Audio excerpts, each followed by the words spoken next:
News India 27 नव्या पिढीचं नवं माध्यम। शिवसेना महाराष्ट्र राज्य सचिवपदी नुकतीच नियुक्ती झाल्यानंतर राम रेपाळे यांनी नाशिक दौऱ्यावर येताना शिवसेनेच्या मध्यवर्ती कार्यालय मायको सर्कल येथे भव्य स्वागत आणि सत्कार स्वीकारला। या स्वागत कार्यक्रमामध्ये शिवसेनेचे नेते, पदाधिकारी आणि कार्यकर्ते मोठ्या संख्येने उपस्थित होते। या प्रसंगी शिवसेना उपनेते आणि जिल्हा प्रमुख अजय बोरस्ते, माजी खासदार हेमंत गोडसे, संपर्क प्रमुख जयंत साठे, संजय बच्चाव, काशीनाथ बेंगाल, राजाभाऊ सोनवणे, भाऊलाल तांबडे, माजी आमदार पांडुरंग गांगड, योगेश म्हस्के, राजश्रीताई अहिरराव तसेच इतर मान्यवर उपस्थित होते। यावेळी बोलताना सचिव राम रेपाळे म्हणाले, नाशिक हा शिवसेनेचा बालेकिल्ला होता, आहे आणि राहील। येणाऱ्या महापालिका, जिल्हा परिषद आणि स्थानिक स्वराज्य संस्थांच्या निवडणुकांमध्ये भगवा झेंडा डौलानं फडकवण्यासाठी सर्वांनी एकत्र येऊन जोमानं काम करावं लागेल। त्यांनी असंही सांगितलंय की एकनाथ शिंदे साहेबांनी जो विश्वास ठेवलाय तो सार्थ करून नाशिकमध्ये शिवसेनेचं वर्चस्व पुन्हा प्रस्थापित करू।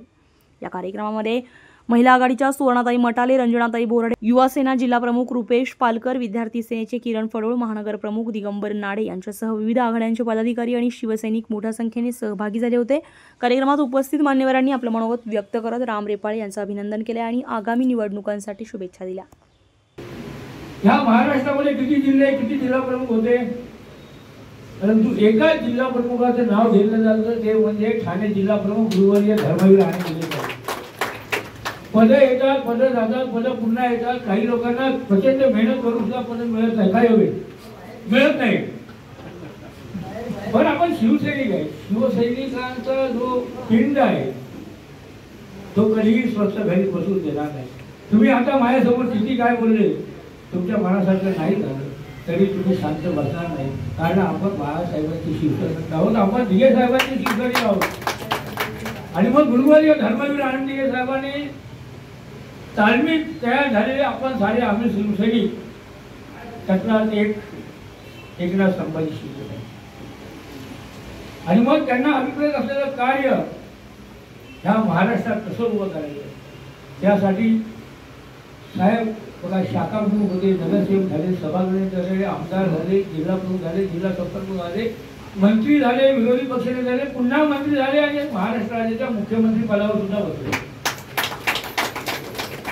आता तुम्ही सांगा, आपल्या महाराष्ट्रात एवढे मुख्यमंत्री होऊन गेले, पण 25 वर्षात जे काम होणार नाही ते 2.5 वर्षात करून दाखवायची किंवा कोणी केली असेल तर आपल्या भाईंनी केली। शिंदे साहेब तुम आगे बढ़ो, हम तुम्हारे साथ। आणि मग अशा नेत्याच्या पाठी खंबीर आपण उभं राहिलंच पाहिजे। की तर स्वतःला भाग्यवान समजतो की बाबा दिघे साहेबांच्या तालमीत तयार झाल्यानंतर शिंदे साहेबांसारखा नेता आम्हाला मिळाला, जो 20 गाडी काय जनतेसाठी काम करतो। आणि जर शिंदे साहेब 22 तास काम करत असतील, 18 तास काम करत असतील तर मग आपण 14-15 तास काम करायला पाहिजे। आणि मग आम्ही करतो। ज्या वेळेला पहिले आले तेव्हा आप्पावर होते, सगळे होते।